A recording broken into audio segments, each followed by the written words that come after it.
अरे यार वेट कम करना है, समझ नहीं आ रहा क्या ट्राई करूं। मम्मी का नुस्खा ट्राई करूं, दादी का नुस्खा ट्राई करूं, या फिर वो जो जिम ट्रेनर मिला था ना, बोल रहा था आजकल कीटो डाइट बड़ी अच्छी चल रही है। एक तो वो पीलियो पेलियो ऐसी भी कोई डाइट थी। सबसे बढ़िया तरीका फास्टिंग कर लेता हूँ। नहीं, फास्टिंग तो थोड़ी मुश्किल हो जाएगी। फ्रूट फास्टिंग कर लेता हूँ। 7 दिन सिर्फ फ्रूट खाऊंगा, सारा वेट खत्म। पर हाँ, इंस्टाग्राम वाले दोस्तों से ना पोल डाल के पूछ लूंगा कौन से वाली डाइट करूं कि जल्दी से जल्दी रिजल्ट मिल जाए बस। अरे वो लुधियाना वाले मामा की शादी आ रही है ना, तो जल्दी भी तो करना पड़ेगा। क्या आप एक अमेजिंग लुकिंग बॉडी अचीव करना चाहते हैं, चाहे वो गोल हो फैट लॉस, या फिर आप बहुत स्किनी हैं और आप मस्कुलर होना चाहते हैं? इस चीज को अचीव करने का सिर्फ एक ही साइंटिफिक हैक है। आइए जानते हैं अगले 7 मिनट्स में।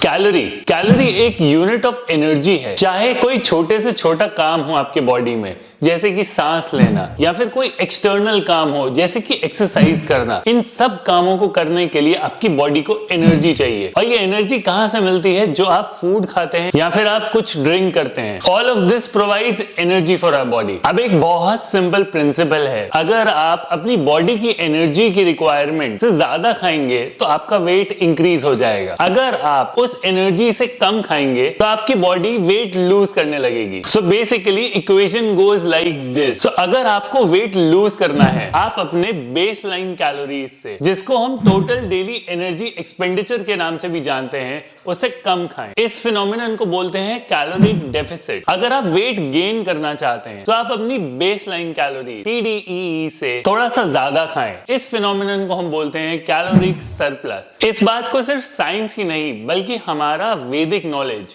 जिसे हम आयुर्वेद भी जानते हैं, आयुर्वेद बताता है कि आपको आपका फूड प्लेट डिजाइन कैसे करना होता है। इट सेज कि आप जब प्लेट डिजाइन करते हैं तो आपको आपके स्टमक को half of the quantity of food से भरना है। 1/4 should be water and 1/4 should be kept empty. For example, आपके स्टमक की 100% कैपेसिटी है टू ईट, तो just eat 50% food, have 20-25% of water and 25% keep it empty. But then you might think कि अगर ये इतना सिंपल है तो हम कैलोरी काउंटिंग की बात कर ही क्यों रहे हैं? इसको हम और अच्छे से समझ पाएंगे। सो उसके लिए let's understand some benefits about calorie counting. Benefit number 1, it makes you aware. आजकल के टाइम में when people have more stressful life, people have actually lost balance कि उनको कितना खाना चाहिए। They are not able to differentiate between physiological hunger and psychological hunger. So counting calories can help you control your portion and can make you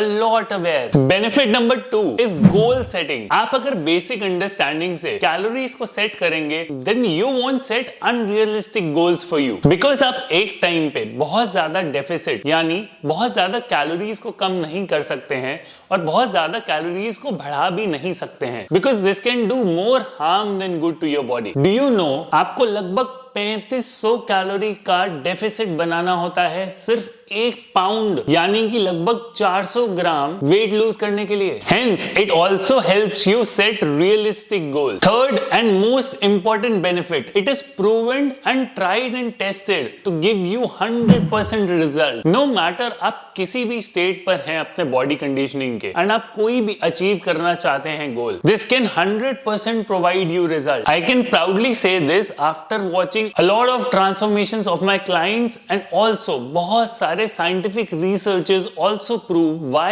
calorie counting can actually make you achieve your goal. Last but not the least, the fourth benefit, ये आपके सबसे ज्यादा interesting काम आएगा। So if you understand कि calories को कैसे manipulate करना है, then आप कभी भी किसी शादी, ट्रैवल और प्रोबेबली किसी ऑफिस डिनर को मिस नहीं करेंगे। Because if you know how to manipulate your calories, आपको अपने मैक्रोज मैनेज कैसे करने हैं, then you can easily enjoy every function without missing out on anything. इससे अच्छा और क्या हो सकता है? But now a major question arises, are all calories same? क्या हमारी बॉडी सारी कैलोरीज को लेकर एक तरीके से रिस्पॉन्ड करती है? इस टॉपिक के ऊपर डिटेल में बात करेंगे अगली वीडियो में। इस वीडियो में इतना ही। Till then keep flexing.